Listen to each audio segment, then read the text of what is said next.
Gagawin pa rin daw ni Direk Brillante Mendoza mga kakaibang camera shot na napanood ng unang SONA ni Pangulong Duterte. Bagamat babawasan na raw niya.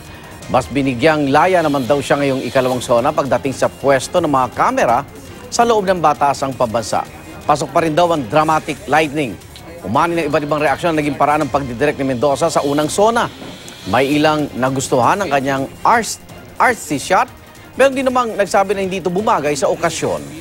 Sa uli, sinabi niyang hindi naman ang paraan ng kanyang pagdidirect ang mahalaga sa SONA, kundi ang mensahe ng Pangulo.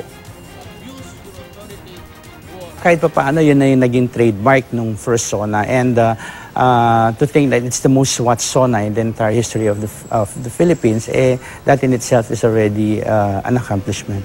Like most of my other projects, yung mga ginagawa kong anti-drugs campaign, they're all pro bono.